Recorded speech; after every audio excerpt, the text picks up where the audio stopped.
This episode of Super Boothers is brought to you by Imaging Spectrum, the preeminent source for printers and printer supplies. With printer brands like DNP, Sony, Sinfonia, you're sure to find the best printer that meets your needs and your budget. Visit their website at imagingspectrum.com.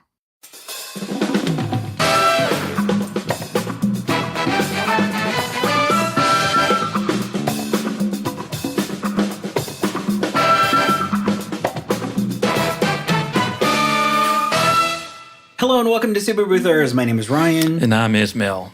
And today we will be discussing something that I've been thinking about lately, differentiation, how to differentiate your company and what that actually means. I've been talking to Ryan about this. And He's been talking. Yeah, I like to talk, and I like to walk the walk. Oh, God. What am I dealing with? Wait, let me take a sip of my coffee. No, hold on. One thing that I've been noticing is that it's not always difficult to set yourself apart, but that's often the most critical thing you can do. Are we talking about your eyebrows? No. Oh. No. That's uncalled for and unnecessary. Flag on the play. Flag on the play. Online bullying right there. And if I have any fans out there, they're going to write you some very nasty notes. Your wife is right here, and she is all for it. She, of everyone, wants to take wax to those eyebrows. It needs to happen. It's what sets me apart. And on that topic, I will continue to discuss. We actually went to a breakfast spot yesterday, and it was like the main breakfast location in LA that was recommended to us. And once we got there, what I saw that stood out to me was the pancakes were massive. Like ginormous. And if you think about it, my wife and I were talking about a lot of the food goes to waste. There's no way a human being can finish that pancake. Like us two couldn't finish it. We ate half of it. So it's a lot of waste that gets thrown out, right? So it's wasteful. However, they achieve their goal of standing out. So they get people to go in there because the pancakes are so big. It's so different. They take photos of the pancakes. They put it on Instagram. All their friends see it. All their friends want to go try it out. In San Antonio, there's a place called Lulu's. Yeah. And they have like a 10-pound cinnamon bun.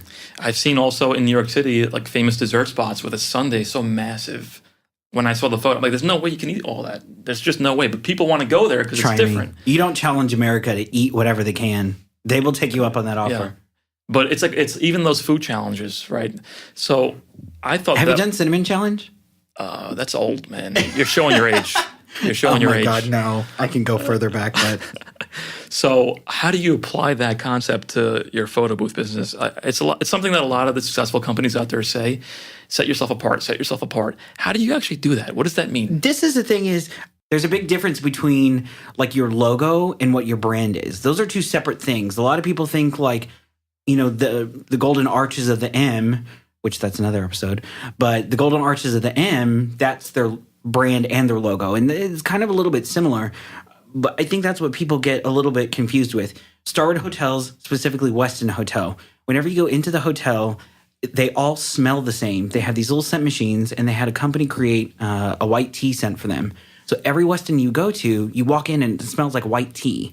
That's something that like differentiates themselves between everyone else. So as a business owner, how do you know which of those things are worthwhile? Like if I'm asking this selfishly too, because I'm trying to rebrand my photo booth business. Ryan knows about that. And I'm trying to think about all these angles from the beginning, right? So how do you know, let's say you're starting a business or you're rebranding a business, it's worth it to have a white tea odor? Like how do you know what's worthwhile and what's just stupid? Well, this is the big difference is I think you only do what people respond to. Right now, in this very moment that I occupy, I am the green screen person. I have no clue how it happened. I am just rolling with it. People are calling me saying, hey, can you do green screen? Hey, can you do GIFs?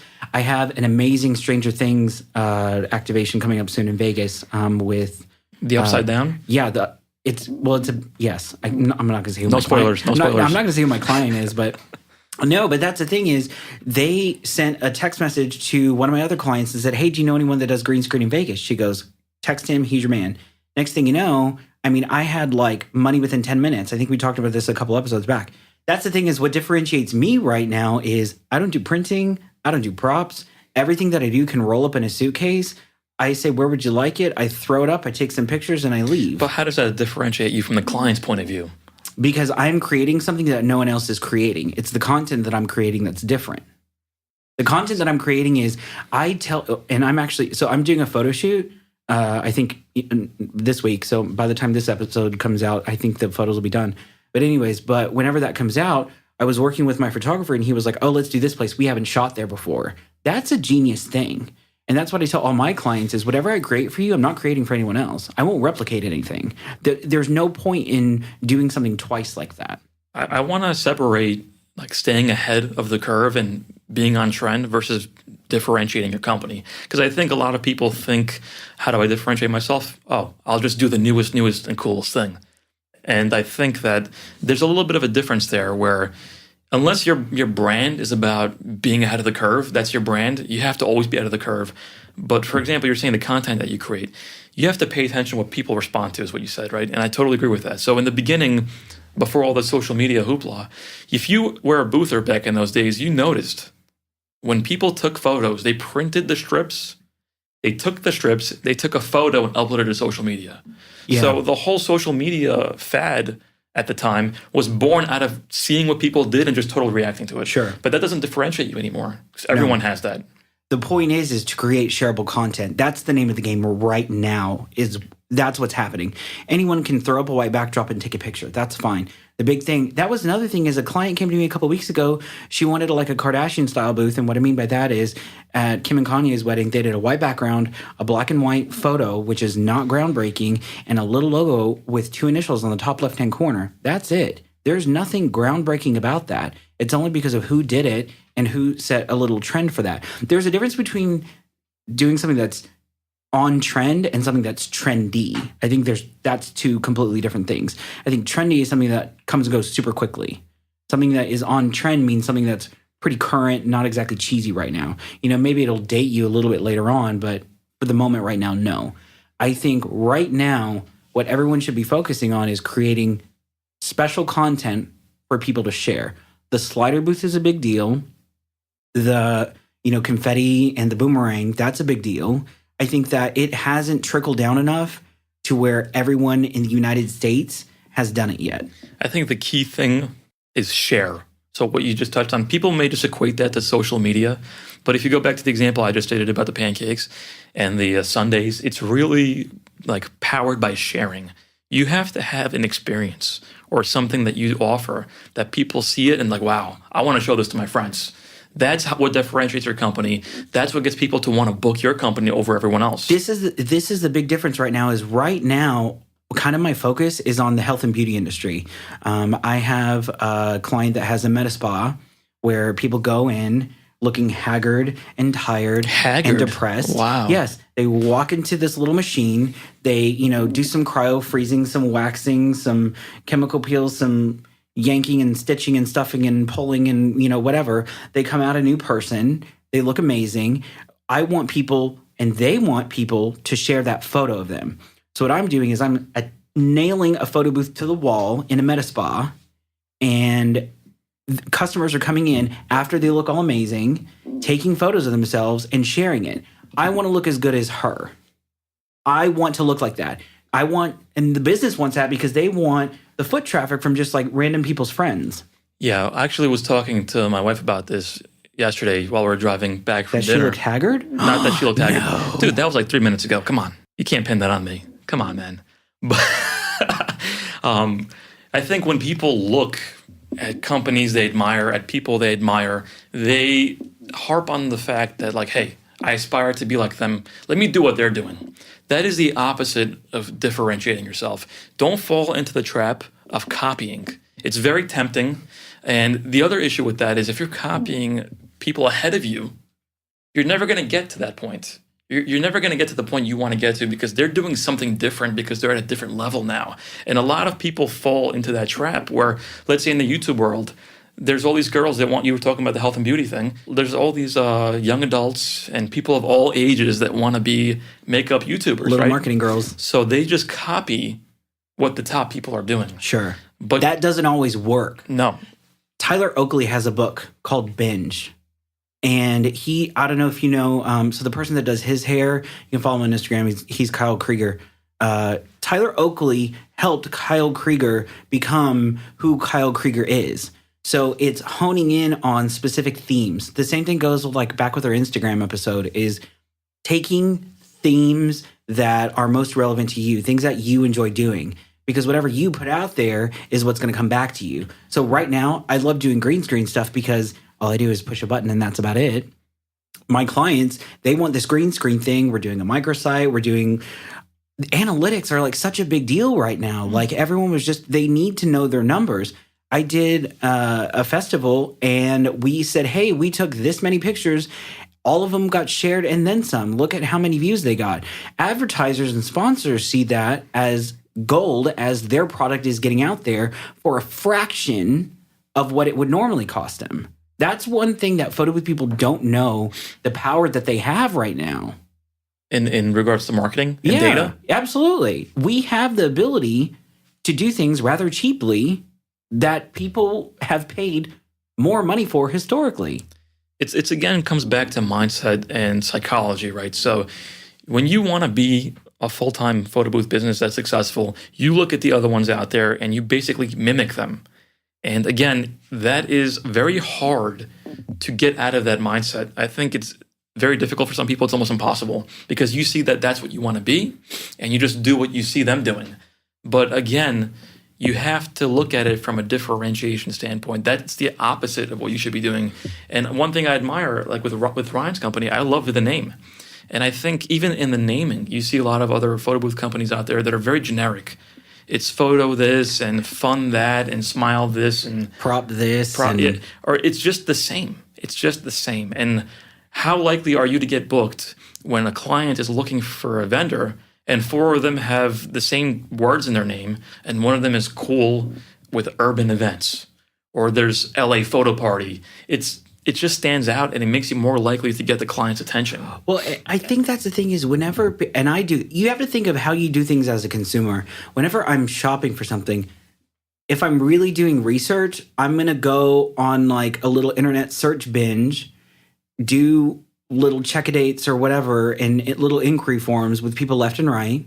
I'm going to get 10 of them all at once. How am I supposed to know what the hell is the difference between these two? I think that's the big difference is how do you set yourself apart whenever you're sending in that first inquiry, the first email that comes? Yeah, it's funny how the differentiation is embedded in all the activities that you do. So something as simple as, Ryan gets in, gets out. It's easy for him. It's easy for him.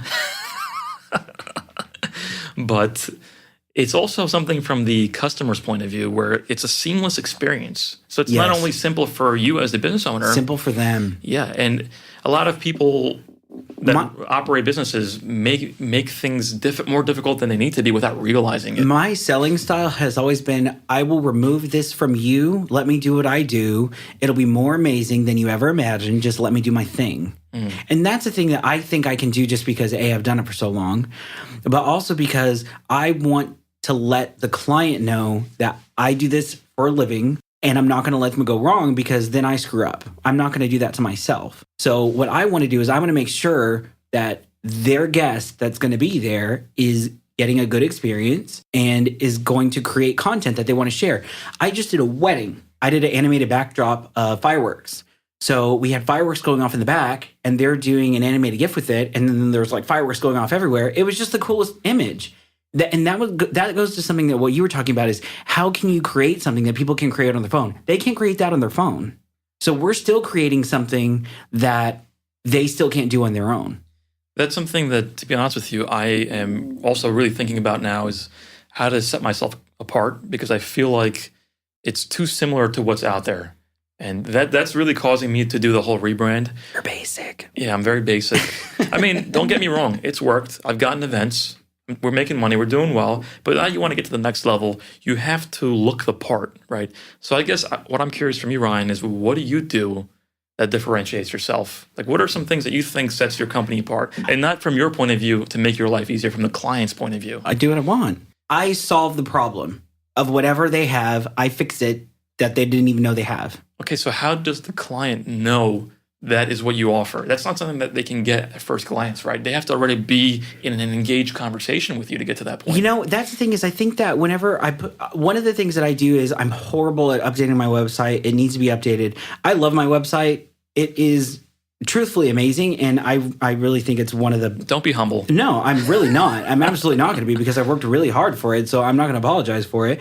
My website is amazing. And one of the problems that I have is really updating the website. So what I do is I have a widget set up on my website to where the Instagram, whenever I post to Instagram, it'll just update as its own gallery. So whenever you click on the gallery, it's really my Instagram. But it's something that's easy for me to update just on my phone.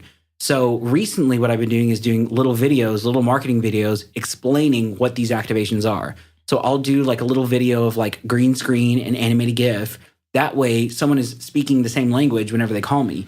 Hey, I saw this video. Can you do this for me? Yeah, sure. What's your theme? And then that's what gets the conversation going. So whenever they tell me what's their theme, this is the thing is we talked about this in another episode of you need to if you don't know what you're doing, that's fine. You don't have to know what you're doing. Let the client talk. They want to talk. They want to tell you about themselves. Everyone loves talking about themselves. So whenever they say what their problems are, let them talk. They will come up with their own answer and make it look like your idea. That's happened to me plenty of times. So whenever they tell you what their problems are, okay, well, we'll fix that. And it's so easy because you know how to do it. You know your software. You know what it's capable of, and you can easily replicate it. The other thing that I just want to clarify that people should be careful of is that if you want to differentiate, great, but you have to stay authentic. Like, for example, if you're if you're not a techie person, right, don't try to position your company as the tech advanced brand out there, because you'll never be able to have that come across as effectively because it's not authentic. Sure. And just before we got here, I'm not ashamed to admit, we went to a makeup store and it was miserable for me. It was miserable. But I respect the fact, like I was in there and I like to see what other businesses do that work, and I see the branding that they have, the vibe they create, the music that they have playing. They're going for that old girly feel, and that one location has now generated tens of millions of dollars of revenue. So it works. It made me miserable, but other people really connect with it. And I think the key part to being different is being authentic and true to yourself. So one quick thing before we go. In a previous life, I was a florist, and I had a company where my logo was dots. So I had a floral dot because we did floral. I had a lighting dot because we did lights, and I had a furniture dot because we did furniture rentals. And so I would essentially do event decor. And a couple years down the road, we added another dot, and that was a photo booth dot. And then we add another dot that's a tent. Then we add another dot and another dot and another dot, because we're always adding to the business and always just doing something. Every year I would bring something new to the business, whatever that may mean. One year we brought in scent machines for an event. I did an event for The Simpsons, and I made it entirely smell like donuts, and it was freaking amazing. Scent machines. Yeah, it's so amazing. So like you put scent machines all around the event and you pump in a smell. It's so amazing. We'll talk about it later. Anyways, so the point is, we had our logo be dots. And actually, there was one piece of collateral that I think it still exists somewhere. It was a postcard. It was a really long postcard, and we did it with quotes. And we had each dot be like a photo. So it was like a quote of photos. Like, it was really deep. I really loved it. But this is something that whenever like a new person would come on the team, we would say, our logo consists of this many dots. What's a dot that you would bring? And that kind of like created our own company culture organically. Yeah, I really love that. Organically. You're not forcing cheesy things. It just naturally occurs. So I guess to wrap up, differentiation, stay true to yourself. Don't copy and mimic the people that you want to be like, because it won't work as well for you. You have to be authentic. Know what you're good at, know what you want to be good at, and have that fuel you to set yourself apart. Thank you so much for joining us, guys. We are going to be in Australia January 23rd and 24th. If you are in the area or would like to make a very long flight, please come see us. We're doing another Super Boothers event, and tickets are available at superboothers.com. We have Super Boothers. Guys, just buy our shit online. We'll see you next week.